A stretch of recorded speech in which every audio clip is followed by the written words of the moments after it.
Բարև ձեզ, Արարատ հեռուստաընկերության եթերում շտապ օգնությունն է այսօրվա թեմայի մասին, նախ փոքր տեսանյութ դիտեք։ Բժիշկներն ասում են աշխարհում չկա մեկը, որ կյանքում գոնե մեկ անգամ չի զգացել, թե ինչ է մեջքի ցավը։ Սա երևույթ է, որ կարող է ի հայտ գալ տարբեր տարիքի մարդկանց մոտ, տարբեր իրավիճակներում։ Ամենապարզ պատճառներից մեկը վնասվածքն է, բայց շատ հաճախ մարդը չի հիշում կամ բացառում է վնասվելը, սակայն մեջքի ցավը նրան հանգիստ չի տալիս։ Նման դեպքերում հնարավոր է ցավը ստենոզ բնույթի ծագում ունի, որին բնորոշ են մեջքի ստորին հատվածում տեղակայումը, ջղաձգումներն ու ծանրության զգացողությունը ոտքերում։ Մարդը նկարագրում է, որ ցավը մեղմանում է, երբ մարմնով դեպի առաջ է թեքվում եւ հենվում ինչ-որ առարկայի։ Իջնելուց ցավն ուժեղանում է, իսկ ֆիզիկական ակտիվությունից ախտանիշներն ավելի են վատթարանում։ Որոնք են ստենոզ ցավերի պատճառները։ Էլ ինչ բնույթի մեջքի ցավեր են հնարավոր, որ հիվանդությունները կարող են մեջքի ցավի պատճառ դառնալ եւ ինչի կարող է հանգեցնել տարիներով չբուժվող մեջքի ցավը։ Ինչպես է տեղի ունենում մեջքի բազմազան ցավերի ախտորոշումն ու ինչ կարելի է անել դրանք կանխարգելելու համար։ Եվ այսպես հարգելի հեռուստադիտողներ, այսօր մենք խոսելու ենք շատ տարածված մի խնդրից, մեջքի ցավի մասին է խոսքը եւ սիրով տաղավար ենք հրավիրել նյարդավիրաբույժ Դավիթ Պատրիկյանին։ Բարև ձեզ բժիշկ, շնորհակալ եմ, որ ժամանակ տրամադրեցիք եւ եկաք։ Բժիշկ, մեջքի ցավը իհարկե շատ տարածված երևույթ է, ցավոք, եւ ամեն մարդ կարծես մի ձևով է նկարագրում հենց իր մեջքի ցավը։ Դա իսկապես այդքան բազմազան է իր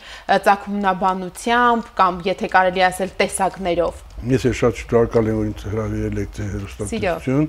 արդեն երրորդ անգամ է ես հյուրընկալում եմ ձեզ մոտ եւ մեծ սիրով ուզում եմ պատասխանել ձեր դրած հարցերին։ Ճիշտ է, կարող ժամանակը շատ կարճ է, բայց փորձենք այդ կարճ ժամանակում ընդգրկել հիմնական բոլոր այն կետերը, որոնք որ կբնորոշեն ձեր նշած թեման։ Այո, մեջքի ցավը դա շատ տարածված, այսպես ասենք, ոչ թե հիվանդություն է, այլ հիվանդության նշան է, հիվանդությունների նշան է։ Եվ չկա աշխարհում մի մարդ, միլիարդավոր մարդկանց մեջ գտնել մեկին, որ կյանքի ընթացքում գոնե մեկ անգամ բողոքած չլինի, որ մեջքը չի ցավացել։ Տարբեր պատճառ են, ծանրություն բարձրացրեց, չգիտեմ, ինչ որ մի մրսատության հիվանդություն ունեցավ, փոքրիկ տրավմա ունեցավ կամ ընդհակառակը շատ լուրջ տրավմա ունեցավ եւ այլն, տարբեր պատճառներից կարող են մարդու մոտ առաջանալ ուրեմն մեջքի ցավ։ Բայց հիմնականում մեջքի ցավ առաջանում է այսպես կոչված ուրեմն այլակերպային դեգեներատիվ հիվանդությունների ժամանակ, երբ որոնք որ արտահայտում են ընդհանուր, այսպես ասած, կոչվում են օստեոխոնդրոզ, հա,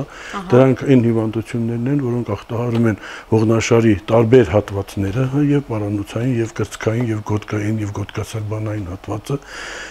եւ յուրաքանչյուր հատվածի ախտահարման ժամանակ արտահայտում են տարբեր ուրեմն նշաններով։ Ուրեմն առաջին հիվանդությունը, որը կարող է արտահայտել մեջքի ցավը, դա օստեոխոնդրոզն է եւ դրան հետեւող իր բարդություններ եւ այլն։ Մնացած արդեն ճիշտ է հանդիպում են, բայց մի քիչ ավելի քիչ։ Հաջորդը կարող է լինել այսպես կոչված սպոնդիլիտները։ Ինչ է նշանակում սպոնդիլիտ։ Սպոնդիլիտը դա ողի մարմնի բորբոքային գործընթացն է, որը լինում է եւ բանալ, այսինքն սովորական տարբեր տեսակի ինֆեկցիաների հետևանքով, եւ ստրեպտոկոկային, եւ ստաֆիլոկոկային, եւ լինում է այսպես կոչված սպეციფիկ։ Սպეციფիկ ասելով մենք հասկանում ենք, որ դա այն հիվանդությունն է, որոնք ասենք տուբերկուլոզը կամ բրուցելոզը, որոնք որ իրենք, այսպես ասած, իրենց ուրույն կլինիկական ընթացք ունեն եւ իրենց կլինիկական ընթացքի կամ հիվանդության տարբեր փուլում կարող են ախտահարել նաեւ ողնաշարը, դիցուկ ողը, այո, դիցուկ ողը։ Եվ պարտադիր չի այդ ժամանակ, նույնիսկ տուբերկուլոզի ժամանակ, որ այլ օրգանային ախտահարումներ նույնպես լինեն, ասենք թոքերի տուբերկուլոզ կամ մեկ այլ օրգան համակարգի տուբերկուլոզ, կարող է ողնաշարը առանձին ախտահարվել տուբերկուլոզի ժամանակ։ Այսինքն, եթե ասում են ոսկրային տուբերկուլոզ, դա հնարավոր է, որ հենց միայն ողնաշարում արտահայտված լինի։ Ոսկրային տուբերկուլոզը դա տարբեր ոսկրերի ախտահարում է, երկարխողովակավոր ոսկրներ կարող են ընդգրկվել, կոնքի ոսկրերը կարող են ընդգրկվել, դրա հետ միասին կարող է ընդգրկվել նաև ողնաշարը։ Եվ իմ ասածը վերաբերում է նրան, որ ոչ միայն ոսկրային համակարգի միայն ախտահարման իմաստով, հա, այլ օրգանային ախտահարում, թոքերի, ասենք, տուբերկուլոզ չկա, չի հայտնաբերում տարբեր քննությունների հետևանքով միջոցով, բայց հայտնաբերում է, ասենք, ուրեմն ողնաշարի տուբերկուլոզ կամ բրուցելոզ եւ այլն։ Այս երկուսը որը նույնպես ցավով է արտահայտվում։ Այո, որը նույնպես ցավով է արտահայտվում եւ շատ հիմնական, այսպես արտահայտման ձևը դա ցավն է եւ անտանելի ցավը, համարյա որևիցե մի այլ, այսպես ասած, դեղորայքային բուժման չի ենթարկվում, մարդիկ շատ երկար տառապում են, յուրաքանչյուր մի փոքրիկ ցավից շարժումների ժամանակ առաջանում են ուժեղ ցավեր։ Հիմնականում ախտարում է իհարկե կրծքային հատվածը, դրա հետ միասին կարող է ախտարել նաեւ գոտկային հատվածը։ Եղել են դեպքեր, ես ունեցել եմ պարանոցային հատվածում, ուրեմն տեղավորված այդպես տուբերկուլոզ են եղել եւ այլն։ Եղել Իսկ երբ օստեոխոնդրոզի պատճառով առաջացող ցավ է, դա տարբերվում է փաստորեն օրինակ տուբերկուլոզային ցավից եւ մարդը ինքը կարող է հասկանալ, որ իր մոտ ոչ թե այս տարբերակն է, այլ նախորդը կամ գուցե նաև կա մեկ ուրիշ տարբերակ եւս եւ ինչպես պետք է մարդը կարողանա հասնել այն գիտակցությանը, որ սա հենց ողնաշարի հետ կապված խնդիր է, որովհետեւ մենք գիտենք, որ շատ հաճախ, երբ մեջքի ցավ են ունենում մարդիկ, դա կապում են դե լավ մկանային ինչ որ բան է, մի քիչ մրսացրել բայց իրականում այնտեղ պրոցեսներ են ընթանում եւ հնարավոր է նույնիսկ այդքան բարդ պրոցես, ինչպիսին տուբերկուլոզի դեպքում է։ Ուրեմն հետեւյալը ասեմ, որ յուրաքանչյուր մեջքի ցավի, կրծքավանդակի, ողնաշարի կրծքային հատվածի, պարանոցային հատվածի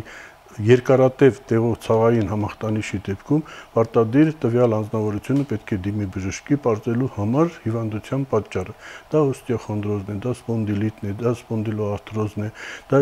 սպոնդիլոզն է եւ այլն։ Տարբեր ուրեմն հիվանդություններ կան, որոնք մի քիչ հետո նորից երևի կանդրադառնանք դրան, հա։ Հիմա կոնկրետ այս պարագայում, եթե խնդիրը դրվում է տարբերակել օստեոխոնդրոզի դեպքում եղած ցավային համախտանիշը եւ տուբերկուլոզի ժամանակ եղած ցավախտանիշը, ասեմ հետեւյալը, որ տուբերկուլոզի ժամանակ ցավային համախտանիշը շատ ավելի սուր է եւ երկարատև, օստեոխոնդրոզի ժամանակ ավելի շատ ցավային համախտանիշը կրում է գոտկային հատվածում հոգնածության, լարվածության, շարժումների, այսպես սահմանափակման եւ այլն։ Այն ժամանակ էր լինում, բայց այդ ժամանակ սահմանափակումները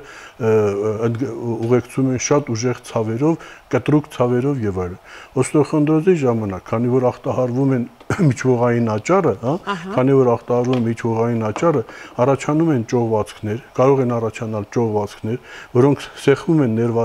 ներվարմատների վրա եւ օստեոխոնդրոզի ժամանակ շատ հաճախ հիվանդություն ընթանում է ներվարմատային ցավերով, հա։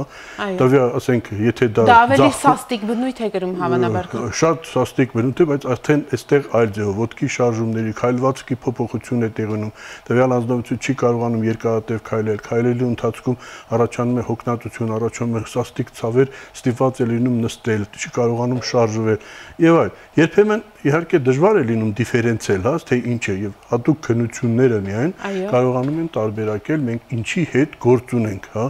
ռենտգենաբանական հետազոտությունը, որը կարող է, ասենք, ոսկրի փոփոխություններ հայտնաբերել, ոսկրի մեջ դեստրուկցիայի, կազմափոխության երևույթներ, որոնք ավելի հատուկ են բանին տուբերկուլոզին, եթե հայտնաբերում է միջողային աճառի նստեցում, չափերի փոքրացում, հա, համեմատած մյուս ուրեմն միջողային աճառների հետ, սա ավելի շատ խոսում է, ասենք, օստեոխոնդրոզի մասին, եւ այլն, տարբեր բաներ կան։ Սա ռենտգենաբանական հետազոտությունը։ Կա նաև, ասենք, այլ հետազոտություններ, կոմպյուտերային հետազոտություն, MRT, մագնիսառեզոնանսային տոմոգրաֆիա, սրանք ավելի կոնկրետացնում են, ավելի հստակեցնում են ախտորոշումը, արդեն կարող են տուբերկուլոզի ժամանակ հայտնաբերել նաև շատ հատուկ տուբերկուլոզին, այսպես կոչված հարողնաշարային աբսեսներ են առնում, թարախակույտեր են առաջանում, սառը աբսեսներ, որոնք շատ բնորոշ են տուբերկուլոզին։ Իհարկե դրանք տուբերկուլոզի մի քիչ ավելի շատ, այսպես հեռավոր շրջանում, մի քիչ ավելի խորացած շրջաններում, հա, քան սկզբնական շրջանում։ Լինում են նաև այդպիսի կոմպյուտերային տոմոգրաֆիան կամ ուրեմն Էմերտեն կարող է ուրեմն հստակեցնել։ Բժիշկ, ներողություն եմ խնդրում, իսկ երբ մարդը ողնաշարի հատվածում ոչ միայն ցավի, այլ նաև այրոցի զգացողություն է ունենում, ասենք թե նկարագրում է հեռուստադիտողներից մեկը հարց էր ուղարկել էլեկտրոնային հասցեով, որ որոշակի դիրքում նա բացի ցավից ունենում է նաև այրոցի զգացողություն եւ որին հետևում է կարծես թե ստորին վերջույթների թմրածությունը, դա ինչի նշան կարող է լինել։ Դա կարող է ընդհանրապես նյարդարմատների ճնշվածությունը նրանց ախտահարումը կարող է միայն ցավային համախտենիշով չէ որ արտահայտում է, նա արտահայտում է տարբեր տեսակի, այսպես ասած, զգացմունքներով, որի համար պատասխան է տալիս տվյալ ներվարմատի մեջ եղած